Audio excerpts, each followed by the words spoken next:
রাগ রাগ হলো এমন একটা অনুভূতি যা কয়েক সেকেন্ডের মধ্যে আমাদের এমন কিছু করিয়ে দিতে পারে যার জন্য আমরা সারা জীবন আফসোস করে থাকি। হ্যাঁ, আজ আমি রাগ নিয়ে আপনাদের কাছে এমন একটা শিক্ষামূলক গল্প বলবো যাতে করে আপনারা বুঝতে পারেন যে রাগ জিনিসটা কতটা ভয়ানক। আপনি কি রাগের মাথায় কখনো এমন কিছু বলেছেন বা করেছেন যেটার জন্য আপনাকে নিজেকে নিজেই আফসোস করতে হয়েছে? তো চলুন শুরু করি আজকের গল্প, রাগের পরিণতি। তবে ভিডিওটা শুরু করার আগে আপনাদের কাছে, সবার কাছে একটা ছোট্ট অনুরোধ। যদি আপনাদের এই শিক্ষামূলক গল্পটা ভালো লেগে থাকে বা আপনারা এই গল্পটা থেকে যদি কিছু শিক্ষামূলক বা শিক্ষণীয় কিছু খুঁজে পেয়ে থাকেন, তাহলে অবশ্যই ভিডিওটিকে একটা লাইক করে দেবেন, আপনাদের প্রিয়জনদের সঙ্গে ভিডিওটি শেয়ার করে দেবেন আর চ্যানেলটিকে সাবস্ক্রাইব করে আমাদের পাশে থাকবেন। তো চলুন শুরু করি আজকের গল্প, রাগের পরিণতি। এক সময় এক গ্রামে একটা নিতান্তই খিটখিটে স্বভাবের ছেলে থাকতো, যার রাগ ছিল চণ্ডাল। রেগে গেলে তাকে আর থামাবার উপায় নেই। চণ্ডাল রেগে গেলে তাকে আর থামাবার উপায় নেই। সে রেগে গেলে লোককে যাচ্ছে তাই করে অপমান করত, বাজে কথা বলতো, গালিগালাজ করত। সে রেগে গেলে তার মাথা ঠিক থাকতো না। একদিন তার বাবা তাকে একটা পেরেকের থলি এবং একটা হাতুড়ি দিলেন আর হেসে হেসে বললেন যে, বাবা, তোমার যখনই রাগ হবে তুমি আমাদের বাড়ির পিছনে গিয়ে যে কাঠের একটা টুকরো আছে সেখানে গিয়ে পেরেক ঠুকে দিয়ে আসবে। তখন তার ছেলে অবাক হয়ে বাবাকে বলল যে, বাবা, রাগ কমানোর সঙ্গে বেড়ায় কিল ঠোকার বা পেরেক ঠোকার কি সম্পর্ক? আমি কিছু বুঝলাম না। তখন তার বাবা বললেন, তুমি করেই দেখো না। ছেলে আর কোনো কথা না বাড়িয়ে বলল, আচ্ছা ঠিক আছে, করব। প্রথম দিনই রাগের মাথায় ছেলের ৩৭টা পেরেক ঠুকলো। তখন সে বুঝতে পারলো ৩৭টা পেরেক ঠোকার পর সে অনুভব করলো যে হাতুড়ি মারতে মারতে তার নিজের হাতটাই ব্যথা হয়ে গিয়েছে। সে বুঝলো যে একটা পেরেক ঠোকার থেকে রাগ নিয়ন্ত্রণ করা অনেক সোজা। দিন দিন পেরেক ঠোকার সংখ্যা কমতে আরম্ভ করলো। ৩০, ২০, ১০, ১৫ এরম করতে করতে একদিন এমন এলো যে সেই ছেলেটি আর একটা পেরেকও ঠুকলো না। ছেলে খুশি হয়ে বাবাকে ডেকে বলল, বাবা, বাবা, দেখো, আজকে আমি একটুও রাগিনি, তাই আমাকে বেড়ায় আর কোনো পেরেক ঠুকতে হয়নি। তার বাবা মুচকি হেসে বলল, খুব ভালো বাবা, এবার তোমার কাজ হলো যেদিন তুমি তোমার মনের রাগকে পুরোপুরিভাবে নিয়ন্ত্রণ করতে পারবে সেদিন ওই বেড়া থেকে একটা একটা করে পেরেক তুমি উপড়ে ফেলবে। সেদিন ওই বেড়াতে আর একটা পেরেকও থাকবে না। অনেকদিন হয়ে গেল, অনেক দিন কেটে গেল। সে এবার বেড়া থেকে প্রত্যেকটা পেরেক আস্তে আস্তে করে বের করে নিয়েছে।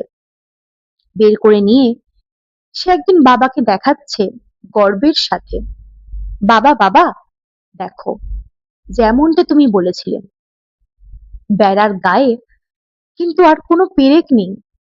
আমি আমার রাগ পুরোপুরিভাবে নিয়ন্ত্রণ করে ফেলেছি বাবা। তখন বাবা তাকে বললেন, খুব ভালো কাজ করেছো বাবা, কিন্তু তুমি কি একটা জিনিস লক্ষ্য করেছো? তুমি যে এই বেড়াতে এতদিন ধরে পেরেক ঠুকেছিলে, এখন তুমি পেরেকটা বের করে নিয়েছো। তুমি কি লক্ষ্য করেছো বেড়ার গায়ে কত গর্ত হয়ে গেছে?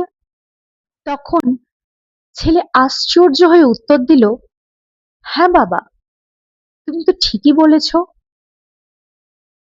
বেড়াটা তো পুরো ফুটো হয়ে গেছে, বেড়াটায় আর কিছু নেই, সেখানে অসংখ্য গর্ত হয়ে গেছে।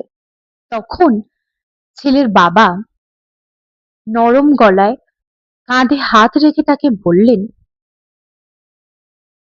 দেখেছো বাবা, যে কাঠের বেড়াটা, এটা আর আগের মতো কখনো সুন্দর বা মসৃণ হবে না। তেমন তুমি যখন কোনো মানুষকে আঘাত দিয়ে বা কটু কথা বলো, সেই মানুষটার মনেও কিন্তু ঠিক একইভাবে গভীর ক্ষত বা গর্ত হয়ে যায়। বাবা বললেন, বাবা, কাজেই তুমি পরবর্তীকালে কাউকে ক্ষমা চাও কিংবা সরি বলো, তাহলেও কিন্তু তার মনে এই গর্তটা বা ক্ষতটা থেকেই যাবে, সেটা কিন্তু আর সারানো যাবে না। তখন ছেলে অনুতপ্ত আর নিচু গলার স্বরে বলল, হ্যাঁ বাবা, আমি বুঝতে পেরেছি। কারণ চেহারার আঘাতের থেকে কথার আঘাত অনেক বেশি ক্ষতিকর। কাজেই সেদিন থেকেই ছেলেটার রাগ চিরতরে বিদায় জানালো। তাই আপনারা সবাই একটা কথা মনে রাখবেন, রাগ শুধুমাত্র কয়েকটা মুহূর্তের জন্য আসে, কিন্তু তার পরিণতি, আপনার কথা বলার ধরন অন্য একটি মানুষকে সারা জীবন ভোগাতে পারে। কাজেই কথা বলার আগে আমাদের প্রত্যেকের একবার করে ভাবা উচিত। শিক্ষা হলো এটা, যে আমরা রাগের মাথায় কোনো মানুষকে যত কটু কথাই বলি, পরবর্তীকালে যদি আমরা ক্ষমা চাই, সে ক্ষত কিন্তু মিলিয়ে যায় না, ঠিক ওই কাঠের বেড়ার দাগের মতো।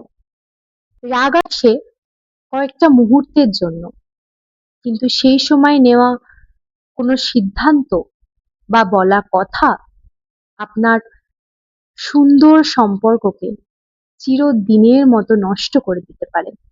যেমনটা শরীরে আঘাত লাগলে মলম দিলেও সেই আঘাতের চিহ্ন বা ক্ষতর চিহ্ন রয়ে যায়, তেমন আপনি কাউকে কোনো কটু কথা বললে বা কারোর মনে আঘাত দিয়ে কথা বললে, সেই আঘাতটা বাইরে থেকে বোঝা না গেলেও ভেতরে কিন্তু একটা বড় ক্ষত করে দেয়।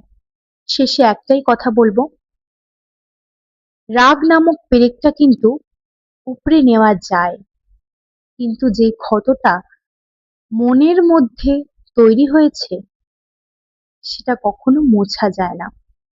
কাজেই এরপর রাগ হলে যখন আপনি কাউকে কোনো কথা বলবেন, অবশ্যই এমন কিছু বলবেন না বা চিন্তা ভাবনা করে বলবেন যে সামনের দিকের মানুষটার যেন মনে সেই কাঠের বেড়ার মতো কোনো গর্ত বা ক্ষত না তৈরি হয়।